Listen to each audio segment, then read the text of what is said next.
Candy, candy. Hey, hey, hey, hey, hey, hey, hey. Candy. Bismillahirrahmanirrahim. Assalamualaikum warahmatullahi wabarakatuh. Kembali lagi bersama saya Dwi Utami, NIM E 2019-2050. Nah, pada kesempatan kali ini, di dalam video ini saya akan memaparkan sebuah teori ataupun materi tentang ekonomi makro yang mana pada saat ini menjadi tugas UTS dari pelajaran ekonomi makro. Nah, dalam kesempatan ini kita telah diberikan beberapa opsi materi dan di sini kita harus memilih 3 opsi materi untuk dianalisis. Nah, dalam video saya mengambil 3 materi. Yang pertama yaitu ekonomi makro, dan yang kedua uang dan fungsi uang, dan yang ketiga yaitu pengangguran dalam perspektif ekonomi Islam. Nah, saya akan memaparkan materi yang pertama yaitu tentang ekonomi makro. Di sini ekonomi sendiri memiliki istilah yang berasal dari 2 kata bahasa Yunani yaitu ekos dan nomos. Nah, ekos sendiri di sini memiliki arti yaitu rumah tangga dan nomos memiliki arti aturan, tatanan, peraturan ataupun hukum. Jika ekos dan nomos ini digabungkan, ekos dan nomos memiliki arti sebagai pengelolaan manajemen rumah tangga. Nah, di dalam ekonomi sendiri rumah tangga terbagi menjadi dua rumah tangga. Yang pertama yaitu rumah tangga individu dan rumah tangga perusahaan. Nah, lanjut kemudian di definisi ilmu ekonomi. Nah, menurut Adam Smith, ekonomi adalah sebuah cabang ilmu yang membahas tingkah laku manusia dalam usaha untuk mengolah atau mengalokasikan atau mengelola segala sumber daya yang memiliki batas penggunaan untuk mencapai sebuah tujuan tertentu. Nah, di dalam ilmu ekonomi di sini dibagi menjadi beberapa cabang. Yang pertama yaitu ekonomi deskripsi. Nah, ekonomi deskripsi ini adalah kajian yang memaparkan secara apa adanya tentang kehidupan ekonomi sesuai daerah atau negara tertentu. Yang kedua yaitu ekonomi terapan. Ekonomi terapan di sini adalah cabang ilmu ekonomi yang membahas secara khusus tentang penerapan teori ekonomi dalam suatu rumah tangga produksi. Yang terakhir yaitu ekonomi teori. Nah, dalam ekonomi teori sini adalah ilmu ekonomi yang membahas gejala-gejala timbulnya akibat perbuatan manusia dalam usahanya untuk meningkatkan kesejahteraan rakyat. Nah, di dalam ekonomi teori di sini dibagi menjadi 2 kategori lagi. Nah, yaitu yang pertama ekonomi makro dan ekonomi mikro. Ekonomi makro di sini dapat diartikan sebagai studi tentang ekonomi secara keseluruhan. Ekonomi makro menjelaskan perubahan ekonomi secara keseluruhan yang mempengaruhi banyak masyarakat, pasar ataupun perusahaan. Kemudian ekonomi mikro. Ekonomi mikro adalah ilmu yang mempelajari tentang perilaku konsumen dan perusahaan serta menentukan harga barang dan kualitas faktor input barang dan jasa yang diperjualbelikan. Baik, kemudian di sini ada yang namanya konsep dasar ekonomi makro. Nah, di dalam konsep dasar ekonomi makro ini terdapat beberapa konsep. Yang pertama yaitu pendapatan dan pengeluaran suatu negara. Yang kedua yaitu pengangguran. Yang ketiga uang dan fungsinya. Yang keempat inflasi dan deflasi. Yang kelima permintaan agregat dan penawaran agregat. Yang keenam yaitu keseimbangan IS dan LM, yang mana IS adalah pasar barang dan LM adalah pasar uang. Kemudian yang terakhir dari dasar ekonomi tadi itu yaitu ekspor dan impor. Itu materi pertama yang saya paparkan, yaitu tentang ekonomi makro. Kemudian lanjut ke materi yang kedua yang saya ambil yaitu uang dan fungsi uang. Nah, definisi uang adalah benda yang diterima masyarakat untuk sebagai masyarakat umum sebagai alat tukar dalam kegiatan ekonomi. Nah, uang di sini memiliki jenis-jenis tersendiri. Yang pertama itu jenis-jenis uang. Uang memiliki dua jenis, yaitu uang logam dan uang kertas. Nah, uang logam itu contohnya uang yang 500 rupiah, yang 1000 rupiah, ada itu yang logam. Nah, itu. Nah, yang uang kertas di sini ya seperti uang yang kayak 1000 rupiah, 2000 rupiah, 5000 rupiah dan lain-lain. Kemudian yang kedua yaitu jenis uang dari lembaga yang mengeluarkannya. Nah, jenis uang yang dari lembaga yang mengeluarkannya di sini juga ada dua jenis, yaitu uang kartal dan uang giral. Uang kartal di sini yaitu uang sah ya, uang seperti uang yang kita sering pakai untuk membeli sesuatu, yang 500 rupiah, yang 1000 rupiah, 2000 rupiah dan lain-lain. Nah, sedangkan uang giral ini adalah uang yang bentuk cek yang dikeluarkan oleh bank. Nah, kemudian jenis ketiga yaitu jenis uang menurut nilainya. Nah, jenis uang menurut nilainya ini ada dua juga, yaitu uang penuh, yang mana uang penuh ini nilai dan barangnya itu sama. Contohnya seperti uang logam yang berada uang logam. Nah, uang logam tersebut memiliki nilai dengan barangnya itu sama. Ya, dan kemudian yang kedua yaitu uang tanda. Nah, uang tanda ini berada pada uang kertas, yang mana tanda 5.000 rupiah yang nolnya 50000. Nah, itu tanda dari uang tanda. Nah, apabila uang tanda tersebut atau dari tanda rupiahnya tersebut hilang, maka uang tersebut tidak dapat untuk digunakan alat tukar menukar. Nah, yang berikutnya ada fungsi asli uang. Nah, di sini fungsi asli uang memiliki 3 fungsi. Yang pertama yaitu sebagai alat tukar. Nah, uang sebagai alat tukar yaitu seperti kesehari-hariannya, uang kita gunakan untuk membeli sesuatu atau menukar suatu barang yang akan kita inginkan atau yang akan kita dapatkan. Nah, yang kedua yaitu uang sebagai satuan hitung. Nah, uang ini dapat menghitung menjadi satuan hitung suatu barang. Nah, contohnya kayak laptop memiliki harga 3 juta. Nah, laptop tersebut memiliki nilai sebesar 3 juta. Nah, seperti itu contohnya. Dan yang ketiga yaitu uang sebagai alat penyimpanan nilai. Nah, uang ini dapat sebagai alat penyimpanan nilai, yang mana apabila kita memiliki uang atau memiliki kekayaan, kita dapat menyimpan uang tersebut di bank, lalu kita akan mengetahui berapa nilai atau berapa uang yang kita simpan. Contohnya, saya memiliki uang 500 juta. Nah, 500 juta tersebut saya simpan. Nah, berapakah nilai uang yang saya miliki? Nah, itu uang yang saya miliki itu sebesar 500 juta. Lanjut, kemudian fungsi turunan uang. Di sini fungsi turunan uang memiliki fungsi turunan. Ada 5 fungsi turunan. Yang pertama yaitu uang sebagai alat transaksi yang sah. Nah, uang di sini sebagai alat transaksi yang sah karena uang memang alat tukar yang dikeluarkan sebagai alat transaksi yang sah. Kemudian uang sebagai alat pembayar hutang.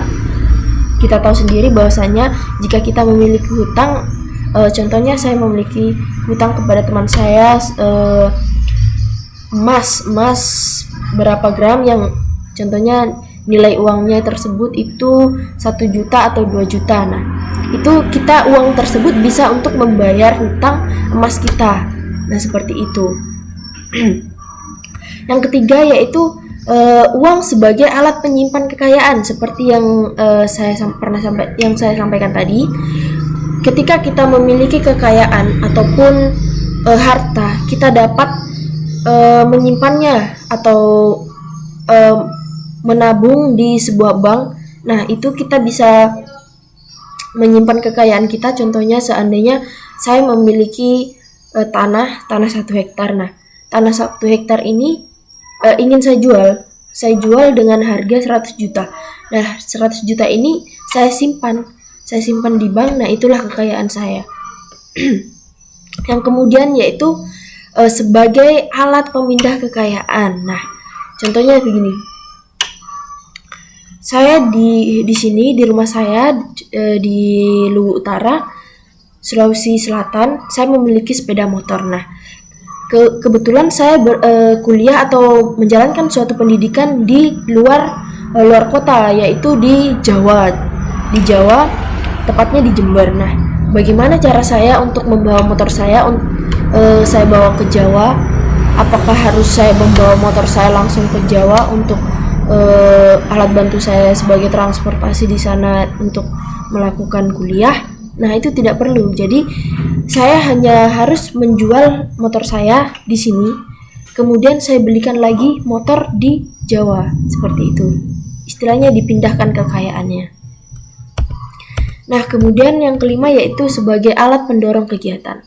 Tentu saja uang ini menjadi alat pendorong kegiatan ekonomi. Jika tidak ada uang, juga kegiatan ekonomi itu agak menurun atau akan tidak maksimal. Nah, kenapa uang tersebut diciptakan atau dikeluarkan? Nah, itu sebagai pendorong alat kegiatan ekonomi. Kemudian di sini ada uang menurut fungsi hukum Islam. Nah, di dalam hukum Islam, uang di sini memiliki fungsi sebagai alat tukar. Nah, sama seperti penjelasan yang di atas tadi. Dan kedua yaitu sebagai alat hitung, dan yang ketiga sebagai alat penyimpanan kekayaan. Nah, itu penjelasan dari saya penjelasan dari saya pada materi kedua yaitu uang dan fungsi uang. Kemudian astagfirullahaladzim. Kemudian lanjut ke materi ketiga. Nah, yang materi ketiga ini saya ambil materi tentang pengangguran dalam perspektif ekonomi Islam. Nah, yang pertama yaitu pengertian pengangguran. Apa sih pengangguran itu? Pengangguran adalah orang yang masuk dalam kategori atau angkatan kerja 15 sampai 64 tahun yang sedang mencari pekerjaan dan belum mendapatkan pekerjaannya. Nah, itulah yang dapat dikatakan sebagai pengangguran. Kemudian di sini ada macam-macam pengangguran. Nah, yang pertama yaitu pengangguran terbuka, yang mana pengangguran terbuka ini secara nyata dia tidak mempunyai pekerjaan ataupun tidak mempunyai penghasilan baik secara kewirausahaan ataupun pengusaha. Nah, yang kedua yaitu pengangguran tersembunyi, yang mana pengangguran tersembunyi ini adalah seseorang yang bekerja tapi tidak di dalam waktu yang standar, seperti dalam contohnya satu hari dia hanya bekerja selama 10 jam. Nah, namun di dalam satu hari ini waktu standarnya itu dalam satu hari itu kita bekerja selama 10 jam, namun yang dikerjakannya hanya 5 jam dalam satu hari. Nah, itulah yang bisa disebut dengan pengangguran tersembunyi. Jadi yang 5 jam dia bekerja dan 5 jam lagi dia menganggur. Nah, seperti itu. Kemudian pengangguran musiman. Nah, pengangguran musiman ini pekerja hanya kerja pada bulan-bulan tertentu atau hari-hari tertentu, seperti bekerja di sektor pertanian. Nah, di dalam sektor pertanian sendiri itu hanya bekerja pada musim tanam dan musim panen.